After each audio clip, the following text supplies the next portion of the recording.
Figure it out. Hello, this is Adam Koralik with Figure It Out Productions. The following video is part of our Quick Shoot series.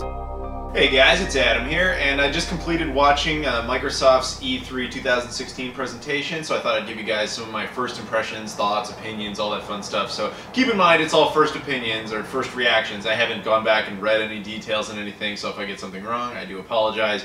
Just first impressions. So the first thing that they talked about was the Xbox One Slim, which that news leaked a little early. Basically, it's a white, slimmer version of the console that supposedly is 40% smaller, although it's hard to tell based on the pictures. And it comes with a newer type of controller that has better grips on it.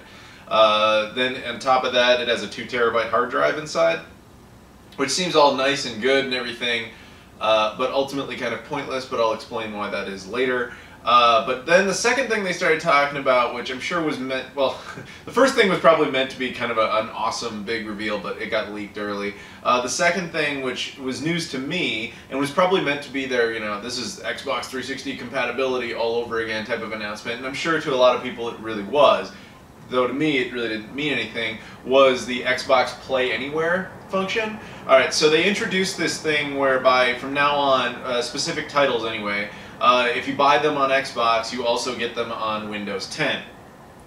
Or you can also play them, I believe, on like tablets and stuff. I'm not entirely sure about that one. But the idea being that you don't have to double dip on games. Now that's really nice, but it lends a lot of evidence to something I've been saying for a long time. For years now, if you've been watching my channel, I've been talking about how I think console gaming, even though that's how I game, that's what I love, that's how I play my stuff. I've felt that for years, we're in the end. We're near the end of the finish line on console gaming. It's coming to a climax, and I've speculated literally for years now on different videos on what I think all of the primary 3 console makers will do. And I've been saying for a long time with Microsoft, I think they're going to get away from the console and they're going to just use Xbox as a brand and use it as like a Steam competitor. And today they made that much more apparent because the whole idea behind this program, on the surface of it, it just sounds like a nice convenience thing. Like, oh, awesome, I can do it here, I can do it there. But it does tell people, like, well, wait a minute. It gives me another reason I don't need an Xbox One. It gives me a reason I prefer having a PC if you're a PC gamer. And it will just migrate more and more people over to PC gaming, but specifically using Xbox brand software as opposed to, say, Steam or Origin or whatever. I just feel like that's where they're going, and this seemed to really lend a lot of credibility to that. And there's more to that, which I'll talk about later on in this video. They then showed a lot more of Gears of War 4. Right from that beginning point, they talked a lot about how they wanted to focus more on exclusive titles, which I'm always in favor of. I think exclusives are a good thing, although they mean exclusives in the context of just PlayStation doesn't have this, and potentially Steam doesn't have this, even though it would be on PC under Windows 10. But anyway, Gears of War 4, they showed a lot of that. And then they showed this Gears of War Elite controller they're making, which looks pretty neat. Gears of War 4, I played the beta a little bit. I had fun with it. I'm sure I'll check it out, though it's not, you know, rattling my cage and making me like, oh shit, I need to play this right now. That's just not yet. Then they showed an update they're doing for Killer Instinct. They're adding General Rom from Gears of War as a playable character. I'm sure there's going to be more content other than just him, but it's good that they're keeping that game alive. Then they showed off a couple other exclusive stuff. They showed Forza Horizon 3, which the thing about Forza Horizon is it's obviously very well crafted. It's a game series that's very well done and appeals to very specific people, and those people, I'm sure those games are phenomenal. I'm just not into the realistic racers, though. That's just never been my thing. I respect the hell out of them because they're obviously done very well. But at the base level of enjoyment, of when you hand me the controller and tell me like, go ahead and play it, I just don't have any fun with it. So that's never been for me. But kudos to people who like the Forza series. Shout out to my buddy Ronald. I know you were like probably really excited about that. So kudos to people like that. But me personally, no. They showed more of ReCore, which was awesome. ReCore was a game they announced last year that looked really sweet. They showed a lot more of it this year, and the only thing I could think of is it reminded me immediately of like some sort of Star Wars Infinity's alternate comic book timeline or something, with where like Ray and maybe BB-8 are just still living on Jakku. I mean, it looked a lot like that. Like the main character from ReCore is like a junker who goes around collecting shit, and she has like a loyal robot. It just, I don't know, that was my immediate instinct. I'm not saying they ripped anybody off or anything like that. I think it's just a coincidence, but that's how it came off to me. And it looked cool. I definitely want to check that game out. Next up, they talked about Final Fantasy 15, which is not an exclusive game. They just showed some of it. I'm not gonna lie to you, Final Fantasy, even though I know people love that shit, I've never been into it. It's just never done anything for me, so I didn't have much excitement there. But kudos to them for getting that game over there, because it's not easy to get a lot of Japanese developers to work on Xbox stuff. So I'm glad that not only did they get them to do it, but they actually got them to come out and be excited about it, which is nice. They talked about some DLC. The Division, Ubisoft's The Division is having an expansion thing called Underground that is coming out like a week early or a month early or something on Xbox One as opposed to PlayStation 4. Whoop-de-doo. I don't care about timed exclusive content. It's never... that doesn't motivate me personally. And then they talked a bit about Battlefield 1 and how it'll be out slightly earlier for Xbox One if you do it digitally, I believe it was. So again, timed exclusive thing I don't really care much about. Then they talked about some system updates, things they're changing about the console. There's some new language settings, which was like, okay, that's cool, I guess, but I only speak English, so what do I know? They're adding background music, so that's a feature that goes all the way back to the original Xbox, where you could install music CDs on the console, and then you could load them up during games, specific games. The 360 had it, but it wasn't as well utilized, in my opinion, because games didn't build themselves with that compatibility in mind. It would just kind of override some of the games sometimes. And then this generation, it's been oddly absent, so they're bringing that back, which is pretty cool. Cortana, they're bringing her over to Xbox One, presumably through the Kinect. It'll be like one of the last useful things about the Kinect, I assume, to help you search for things. I guess potentially easier. I hope she works better down there than she does on my Droid, my phone, because whenever I try to use her on that, she just takes me to Bing, and it doesn't really help me that much. So, whatever. They also mentioned this was one of those like little subtle notes about how this is probably their last hurrah at hardware. Was they brought up, oh, by the way, Xbox Live is an app that is on all these devices that keeps all your things together, like, iOS, Android, we have it on everything. Just remember, guys, it's software, and they're going to start spreading it out more and more. Xbox is going to go beyond hardware. It's going to become just software, and that's how I think it's going to go eventually. And then the other thing they talked about a lot in regards to Xbox Live and dashboard updates is they're going to really update their online capabilities, gameplay online, for competition. So they're going to make it easier to find people who want to play the same game as you. They're going to have like a favorite section, and they're going to do this arena thing where you can have like true competitive gaming.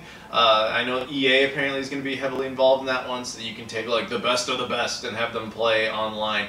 And while I won't participate in that, I have mad respect for that, because it's like any other sport. You just want to take the best people who are the best at it and have them compete, and it's interesting to watch.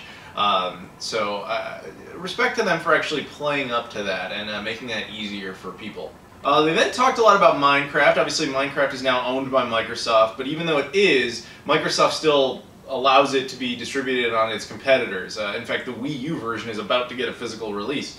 Now they basically mentioned the big update for this was that Minecraft will now be share played across all of the different platforms. So for example, if you have it on Xbox One, you'll be able to play with people who are on PC, or you'll be able to play with people who are on Android or iOS. But they weren't exactly clear if that's going to apply to the PlayStation 4 and Wii U versions. There was only one line about it where she said something about it, and it's coming to all consoles. Which would imply those two, because they won't specifically mention those two by name because they don't want to give them free advertising. But they also didn't ever specifically say they were coming to them, so I honestly don't know if those versions will have the shared access thing or not. So, if you like Minecraft, I could definitely see how having more access to more worlds more easily with more friends would definitely be a massive improvement. Custom controllers. I'm not going to say that Microsoft necessarily took this idea from like controller chaos there, That's the GameCube controller back there. But the idea that they're going to do is basically like you go onto their website and you can design an Xbox One controller. I mean, the controller itself will be the standard, you know, machine, but you can choose the colors, you can choose little written decals on it. Things like Controller Chaos there have somewhat popularized that concept, so it's kind of cool that one of the actual official like companies is actually going to be doing that for you. So that's neat. I doubt I'll actually do it, but it is neat that they're doing that. Chris Charla, he's a guy, he's one of the head of the ID at Xbox. Actually, I know him a little bit. I hung out with him a little bit at Gamescom 2015, at PAX Prime 2015. Hell of a nice guy. He did a direct interview with me, answered all my questions about stuff at the time. It was awesome. He came out and he started talking about a lot of different indie games. Off the top of my head, Inside, I think was one of them. He showed more of Cuphead, which I actually got to play at Gamescom last year. That is a fucking sweet game. Made by two Canadian guys, just these two guys, who have to hand animate everything in the game, which is why it takes so damn long for that game to make any progress. But they showed some footage that definitely wasn't in the demo, so obviously they've been making progress. He showed a whole list of different games, and then ultimately he showed that that other one, the Happiness one. I'll put the name on the screen because suddenly I can't remember what the name of the game was. It looked really cool. It was like this dystopian type of society where you have to like take 2 pills or whatever to keep yourself happy or not, and yeah, it really caught my attention. It looked like a really neat game, so I'm looking forward to checking that out when it comes out. Gwent. That was a game announced by CD Projekt Red, the guys who made The Witcher. So I guess one of the big things that was successful with The Witcher 3 was this card game, and so they basically, according to the guy, they were just requested to make it a separate game. Now, okay, just like I said in the previous video of the E3 coverage here, I don't really care about card games. Like, I didn't care about Elder Scrolls Legends when they announced it, but I know people who like Magic the Gathering will love this shit. And I know that that section was popular in that particular game, so I'm sure it'll be a quality title and all that. It's just, it didn't appeal to me personally, but nevertheless, very cool that they are addressing what fans wanted, and they're going to give you that option. Bandai Namco then came out and they started talking about Tekken 7. They showed some footage of that. That's pretty cool. I've liked the Tekken games, although I haven't played much of them since like Tekken 3. I played the first 3 a lot, and then the later ones I didn't really play as much, but definitely cool that that franchise is still going and is still pretty quality. Then they also, just as like a little surprise, in case you missed it, Tekken Tag Tournament 2, which was an Xbox 360 game, is backwards compatible with the Xbox One, and they're giving it away this week free digitally on the Xbox One. You can just go ahead and download it. Dead Rising 4, potentially the most exciting thing that they announced, in my opinion. Although this wasn't really a surprise, unfortunately this got leaked too.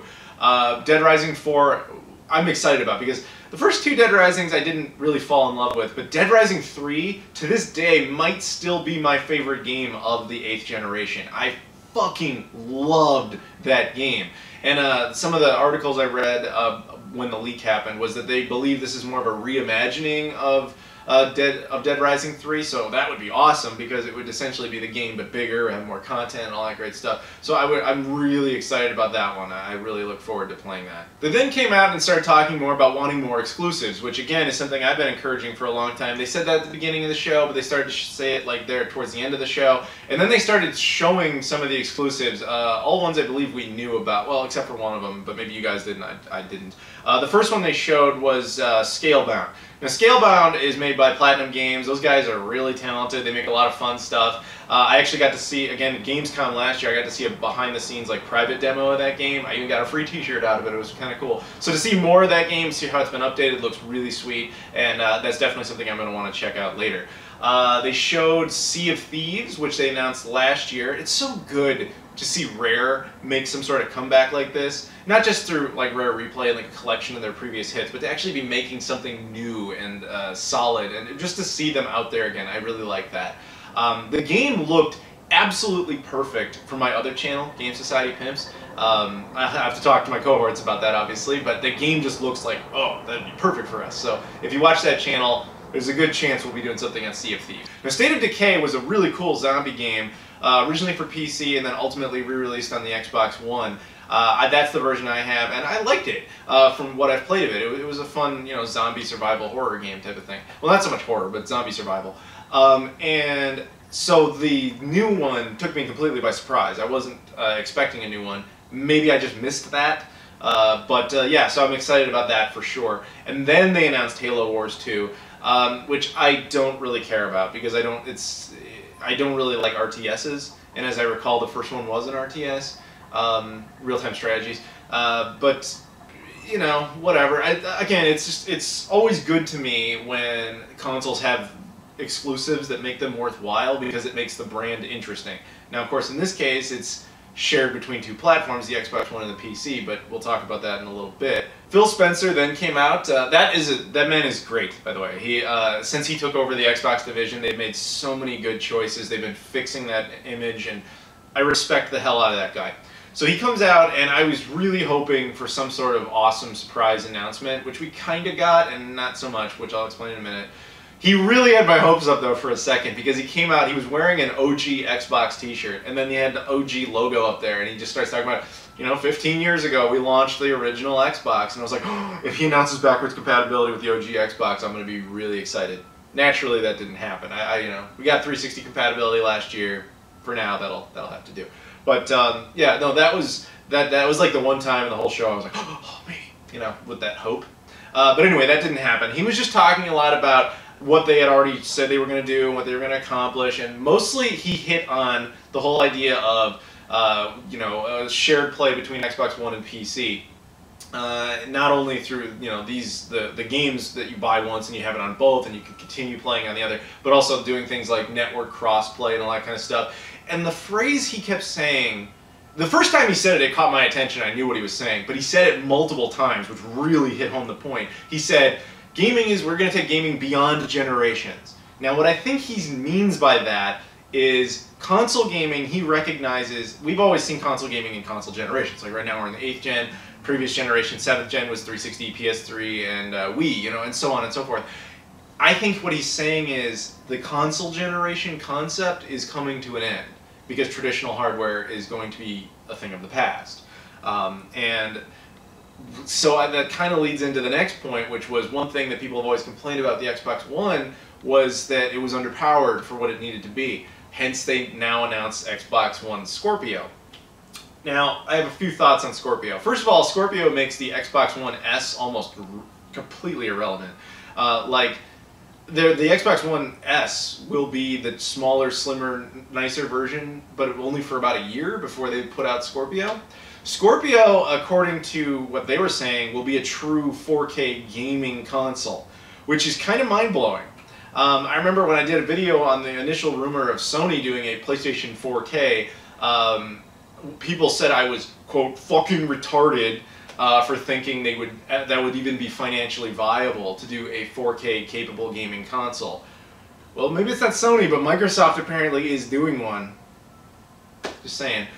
So that's supposedly coming out in holiday of 2017, though they did not mention a price tag. So for all we know, the Scorpio will be like $5,000. I have no idea, but we will see.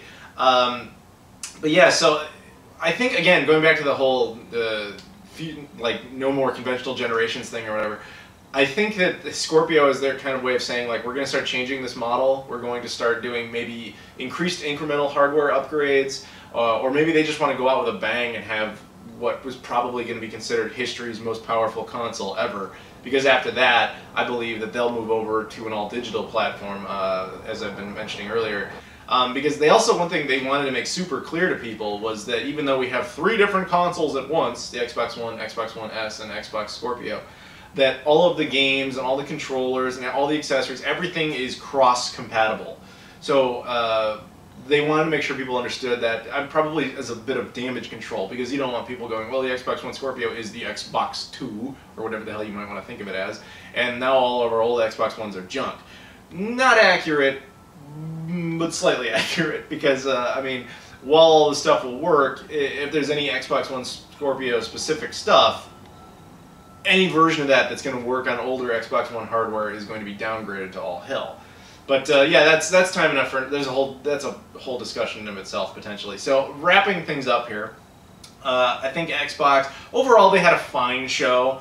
I think it would have been better if it hadn't been so spoiled ahead of time. A lot of the stuff that they wanted to talk about leaked beforehand, so you have to kind of take that with a grain of salt. But overall, not a bad show, but not as good as they did last year, because, I mean, things like Rare Replay and Xbox One or 360 compatibility was just But they didn't really have any of those holy fuck type of moments, in my opinion. I'm sure people will dispute the things like the Xbox S and then Xbox Scorpio, and then of course the whole crossplay thing. I will admit that was the one thing where I was like, oh shit, they're totally making that official now. That was kind of surprising, even though they've been chipping away at that for a couple of years now.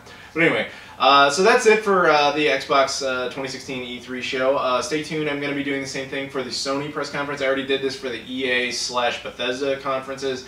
And as I mentioned before, I think what I'm going to do with Ubisoft's show is I'm just going to tag that on to Nintendo's, because I imagine Nintendo's will be relatively short, and the Ubisoft one probably doesn't need its own video, so I'll just fuse those together later. But thank you very much for watching, and I'll see you all later.